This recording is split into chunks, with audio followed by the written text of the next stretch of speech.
২৭তম প্রয়াণ দিবসে শাসক বিরোধী সকলকেই মিলিয়ে দিলেন উত্তর ২৪ পরগনা ছাত্র পরিষদের প্রাক্তন সভাপতি, প্রাক্তন কাউন্সিলর মৃত শ্যামল দেব।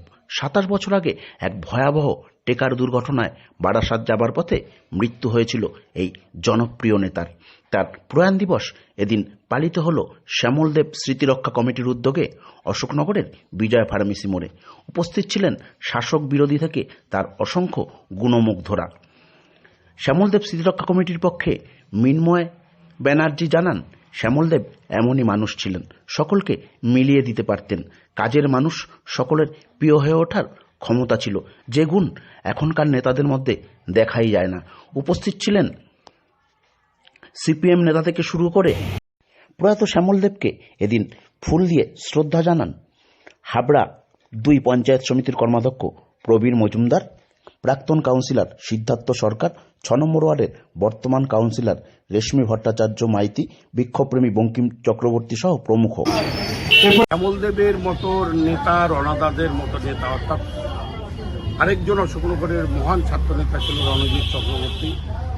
তিনিও জেলা ছাত্র পরিষদের প্রেসিডেন্ট ছিলেন। আজকের প্রজন্মের ছেলেমেয়েরা আমরা খুব মিস করছি, এবং আমরা যে এরা যেভাবে মানুষের সাথে সব সময় থাকতেন বা মানুষের যে কোনো সমস্যা যেভাবে এরা কাজ করতেন, আমরা ছোটবেলা থেকে দেখেছি, আমরা অভিভূত হতাম। আজকের দিনে দাঁড়িয়ে তাই বলবো যে শ্যামল দেবের মানুষের মৃত্যুতে অশোকনগরের বুকে একটা বিরাট ক্ষতি হয়েছিল। সে রাজনৈতিকগতভাবে বলুন বা এলাকার ডেভেলপমেন্টের কাজে। তো শ্যামল দেবকে তাই এত বছর বাদেও, মৃত্যুর এত বছর বাদেও এত মানুষ আজকের এই অনুষ্ঠানে এসছে, আমি অভিভূত। আমি শ্যামল দেবের বিদেহী আত্মার শান্তি কামনা করি, এবং আগামী দিনে শ্যামল দেবের যে চিন্তাধারা সেটা মানুষের মধ্যে ছড়িয়ে দিতে হবে, এটাই আমাদের অঙ্গীকার। ২৭তম বার্ষিকী শ্যামল দেব স্মৃতিরক্ষা কমিটির পক্ষ থেকে আমরা প্রতি বছর তার শ্রদ্ধার সাথে তার এই মৃত্যুদিন আমরা পালন করি। সর্বোপরি এই এলাকার সর্বস্তরের রাজনৈতিক মানুষ এবং সর্বধর্মের মানুষ আজকে এখানে সমবেত হয়, প্রতি বছরই হয়, এবং আমরা আমাদের ক্ষুদ্র সামর্থ্য সামাজিক কাজ আমরা করি। প্রতি বছরই কিছু না কিছু করে আমরা সমাজের কিছু কাজ করি, যেটা শ্যামলের দীর্ঘদিনের প্রচেষ্টা ছিল, দীর্ঘদিন ধরে তিনি করতেন। আমরা এবার আমাদের বিদ্যালয়ের ছোট ছোট বাচ্চাদের হাতে কিছু শিক্ষা সামগ্রী পৌঁছে দেব। এছাড়া আমাদের সমস্ত রাজনৈতিক দল এবং সমাজকর্মীরা উপস্থিত হয়েছেন, তারা তাদের মূল্যবান বক্তব্য রাখবেন।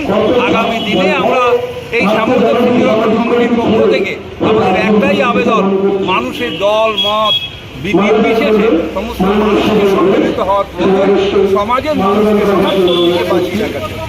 এই যে শ্যামল দেবের প্রতি যে মানুষের ভালোবাসা, অনেকে কার্ডও দেওয়া হয়নি, চলে এসছে, কি বলবেন? শ্যামল দেবের প্রতি একটাই কারণ যে বৃহত্তর অশোকনগরে এই উদ্বাস্তু নগরী শিক্ষার আন্দোলনে এবং ছাত্রদের বিভিন্ন সমস্যা সমাধানে শ্যামল দেবের নিরলস লড়াই ছিল, এবং সেই লড়াই সংগ্রামের যে ইতিহাস এবং পরবর্তীকালে এই পৌর এলাকার উন্নয়নের জন্য শ্যামল যে অল্প সময়ের মধ্যে যে প্রচেষ্টা চালিয়েছিল, সেটা কিন্তু এই অঞ্চলের মানুষ মনে রেখেছে। আর ২৭ বছর পরেও এই অশোকনগরের সমস্ত মানুষ এই একটা নামের পাশে এসে হাজির হয়। এটাই আমাদের সার্থকতা, এটাই শ্যামলের সার্থকতা। পরিবারের তরফ থেকে কারা কারা আছেন? পরিবারের তরফ থেকে তাদের পরিবারের সমস্ত মানুষ সবসময় উপস্থিত হন। তার বড় ভাই আছেন, তার বড় দিদি আছেন, ভাইয়েরা আছেন, এবং ছোট ছোট তাদের নাতি নাতনিরা, যাদের পরিবারের যারা হয়েছে পরের প্রজন্ম, তারাও উপস্থিত আছেন। করছেন তার ভাইয়ের মূর্তিতে।